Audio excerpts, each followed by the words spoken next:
Hey, have you ever found yourself reaching for your phone without even thinking about it?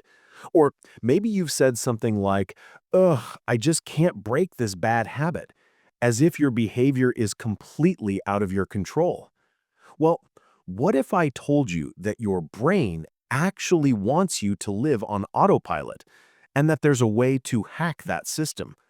Today, we're diving into The Power of Habit by Charles Duhigg, a book that's going to completely change the way you think about willpower, routines, and how much of your life is driven by invisible patterns. This isn't just about self-help fluff. This is neuroscience meets storytelling meets life transformation. By the end, you'll have a simple framework you can use to rebuild your habits without needing to become a completely different person overnight. And hey, if you're into practical psychology, mindset shifts, and decoding why we do what we do, go ahead and hit that subscribe button. We go deep into this kind of stuff every week, and trust me, you don't want to miss what's coming next. All right, let's unpack the habits running your life, whether you realize it or not. So first, we need to understand what a habit really is. A habit is basically your brain's way of saving energy. Your brain is constantly trying to make life easier. If it can turn something into an automatic routine, something you do without thinking, then it frees up mental space for other things. That sounds helpful until the habit is something that's destroying your focus, your health, your money, or your relationships. In The Power of Habit, Duhigg explains that habits follow a pattern called the habit loop. Cue, routine, reward. Let's break that down in normal human language. The cue, the trigger, something that tells your brain, oh, this is that moment again. Routine, the action you do, the habit itself. Reward is what you get out of it. Relief, pleasure, comfort, dopamine, attention, something your brain likes. And here's what makes habits powerful. After repeating the loop enough times, your brain starts to anticipate the reward. And that anticipation creates a craving. So you're not just doing the habit because you want to. You're doing it because your brain has learned when this happens, do this routine to get this reward. It's like a shortcut in your nervous system. Let's make this super real with an example. Imagine you have a habit of buying a sweet drink every afternoon. Cue, it's 3 p.m. and you feel a little tired. Routine, you walk to the shop and buy the sugary drink. Reward, you feel energized and happy for a moment. Do that for a week, 2 weeks, a month, and now your brain starts craving it automatically at 3 p.m. Even if you ate lunch, even if you're not truly hungry. That's the loop. Now, one of the most famous stories in the book is about a man who had serious memory damage, and even though he couldn't remember new events, he could still form new habits. Meaning, habits are stored in a different system than regular memory. Your brain can forget what happened, but still remember what to do. That's why habits can feel like they're stronger than you. You can know something is bad and still do it because the habit system doesn't require deep thinking. It runs fast. Now here's the next major point.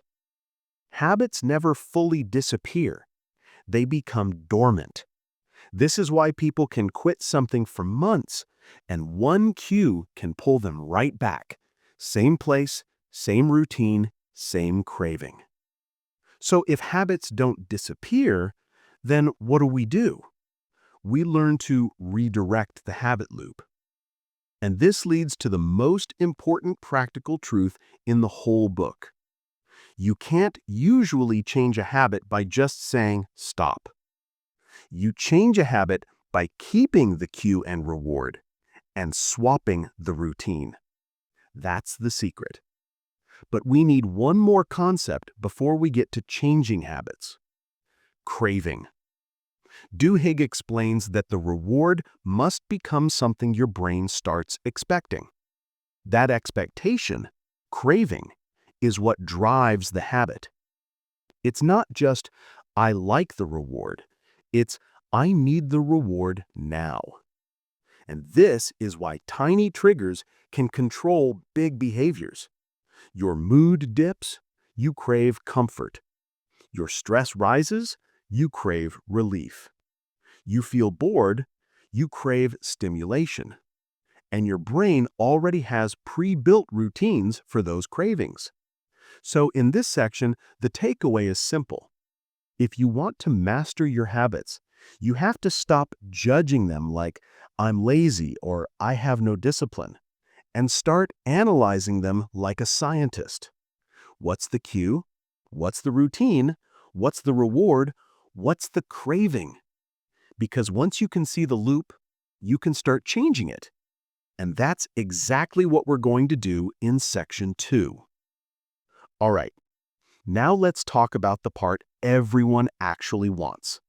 How do I change a habit? Duhigg introduces what he calls the golden rule of habit change. You can't extinguish a bad habit. You can only change it. Keep the cue, keep the reward, change the routine. So your goal is not to fight your brain in a direct war. Your goal is to hack the loop. Here's a step-by-step way to do it based on the book, simple and practical. Step 1. Identify the routine. This is the easiest part. What do you actually do? Scrolling, snacking, procrastinating, snoking, complaining, checking your phone every 3 minutes, avoiding hard work, overthinking. Name it clearly. No excuses, no story, just the behavior. Step 2, experiment with rewards. This is where most people get stuck. You think you want the reward, but you're not always sure what it is. Example, you think you snack because you're hungry, but maybe the reward is actually a break, or comfort, or social interaction, or boredom relief. So you test it. Next time you feel the cue and want the routine, try a different routine that gives a different reward. Let's say your routine is get a cookie at 3 p.m. Try these experiments on different days. Instead of a cookie, take a 5-minute walk. Instead of a cookie, drink water and stretch. Instead of a cookie, talk to a coworker or friend for 3 minutes. Instead of a cookie, eat something healthy with protein. Then ask, after this, do I still want the cookie? If social interaction satisfies the craving, you weren't craving sugar. You were craving connection or a mental reset. This part is powerful because it turns habit change into data, not emotions. Step 3, isolate the cue. Cues usually fall into 5 categories: location, time, emotional state, other people, immediately preceding action. So if your habit is scrolling late at night, your cue might be time, 11 p.m., emotional state, mentally exhausted, preceding action, getting into bed. If your habit is procrastinating, your cue might be emotional state, anxiety, preceding action, opening a difficult task. Once you identify the cue, you're basically holding the remote control, because now you can predict the habit before it happens. Step 4. Make a plan, the replacement routine. This is where you install the new habit. You don't just say, I'll stop. You say, when X happens, Q, I will do Y, routine, to get Z, reward. That's your script. Example, when it's 3 p.m. and I feel tired, I will walk outside for 5 minutes to get a refresh. When I feel stressed, I will do 10 slow breaths to get relief. When I want to procrastinate on a hard task, I will do 2 minutes of the task just to start. That's how you beat the habit system. You give it a better automatic response. Now, Duhigg also emphasizes one more factor that makes habit change stick: belief. For deep habits, especially habits tied to stress, addiction, identity, people often need more than a replacement routine. They need belief that change is possible. And belief grows faster inside a community. That's why support groups, accountability, coaching, friends, these matter. Not because they are some magic, but because they reinforce a new identity. I'm a person who can change.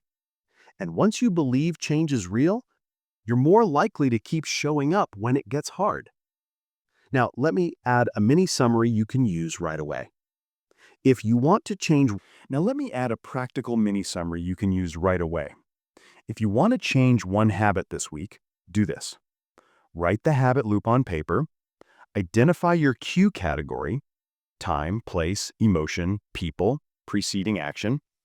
Define the reward by experimenting. Choose a replacement routine. Make it ridiculously small at first. Repeat until it becomes automatic. And one more concept from the book that I love: Keystone habits. A keystone habit is one habit that creates a chain reaction. It's not just one behavior. It reshapes your identity and your daily structure. Examples: exercising regularly, tracking your spending, making your bed for some people, planning your day, family dinner, consistent sleep time. The power of keystone habits is they make other habits easier without you forcing them. Like, if you start exercising, you often start eating better. If you start tracking spending, you stop wasting money. If you start sleeping better, you become more disciplined during the day. So if you feel overwhelmed, don't try to fix your entire life at once. Pick one keystone habit and let it pull the rest of your behavior upward. All right, now we've covered personal habits. But the book gets even more interesting when it shows that habits are not just inside individuals. They're inside organizations and society too. Let's go there. Now here's where the power of habit gets even more interesting, because Duhigg doesn't treat habits like a self-help only topic. He shows that habits don't just live in individuals, they live in groups, companies, and even entire societies. And once you see this, you start noticing something kind of crazy. A lot of workplaces, brands, and communities are basically running on autopilot, just like people do. Organizations have habit loops too. Think about it. A company might not have a brain, but it has repeating patterns. Certain problems appear, people respond the same way. Meetings happen. Same routines, same politics, same outcomes. Customers complain, the company reacts in a predictable pattern. Deadlines come, the team either panics or executes calmly. That's a habit loop. In company language, it can look like this. Cue: a problem, report, email, complaint, drop in sales, deadline, mistake. Routine: the standard response. Blame someone, ignore it, do a fire drill, call a meeting, escalate, patch it. Reward: relief, avoiding punishment, praise for management, money, stability, we survived. And the longer a company repeats these loops, the more those behaviors become normal. It becomes culture. That's why some organizations feel chaotic and stressful all the time, because they're addicted to a routine of last-minute panic and reaction. And other organizations feel calm and high-performing, even under pressure, because their habit loops are built around clarity, communication, and consistency. Keystone habits can reshape an entire culture. Just like individuals have keystone habits, organizations can have them too. A keystone habit in a company is one change that creates ripple effects everywhere. Duhigg uses examples where a single priority, like safety, changed everything else. Because when safety becomes the keystone habit, the company is forced to build new routines. People must report issues quickly, Leadership must respond immediately, teams must communicate across departments, problems can't be hidden, and accountability becomes normal. And what happens next? Even though the focus started as safety, the company ends up improving productivity, quality control, employee trust, efficiency, and long-term profits. Why? Because a keystone habit changes the structure of behavior. Now let's make this personal. Even if you don't own a company, you still live inside systems every day. Your workplace, your friend group, your family habits, your online communities, your gym environment, the content you consume. So the question becomes, what keystone habit is shaping the system around you? And more importantly, is it helping you or hurting you? Because if the culture around you rewards distraction, gossip, and low standards, you'll feel that pull daily. But if the culture around you rewards deep work, health, learning, and integrity, you rise automatically. It's not even about willpower at that point. It's about default settings. How companies use your habit loops and how to defend yourself. Now, this next part is honestly a little uncomfortable, but super useful. Duhigg explains that marketers are obsessed with habits because selling a product once is good, but becoming part of someone's routine, that's a money machine. So companies don't just advertise features, they try to connect their product to a cue and a craving you already have. For example, cue, you feel stressed. Routine, you buy something or eat something or scroll something. Reward, relief. Or cue, you feel insecure. Routine, use this skincare or fashion or status product. Reward, confidence. Or cue, you feel bored. Routine, open the app. Reward, stimulation, novelty, dopamine. And the scary part is, a lot of apps and products are built to strengthen the craving. Notifications, streaks, likes, endless scrolling, these are not accidental. They are designed to keep the habit loop repeating. So here's the defense skill you can build. When you feel pulled to do something automatically, pause and ask, what cue just happened? What reward am I craving right now? And is there a better routine that gives the same reward? This is powerful because it turns you from a reactor into a designer. You're no longer just obeying impulses, you're choosing responses. Social habits. When groups change, individuals change faster.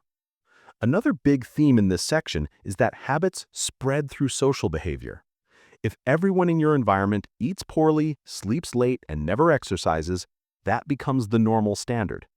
But if your environment is full of people who train, read, build businesses, and talk about goals, that's normal too. This is why changing habits alone is hard. Not impossible, but harder. Because your environment is always giving you cues. It's like trying to stop smoking while living in a room where everyone is smoking and cigarettes are on the table. So if you want to change faster, don't only focus on your inner motivation, also adjust your environment. Spend time with people who live the habits you want. Remove triggers that feed bad routines. Make good habits easier to start. Make bad habits harder to access. This isn't weakness, it's strategy. The big realization, the world has defaults. Choose yours. So if this section really teaches is that if you don't choose your habits intentionally, your life will be shaped by default systems. Your workplace culture, your social circles, your phone, marketing, stress patterns, easy dopamine, and the default life today is built for distraction. So the real win is becoming someone who builds intentional habits, even simple ones, because that puts you in control.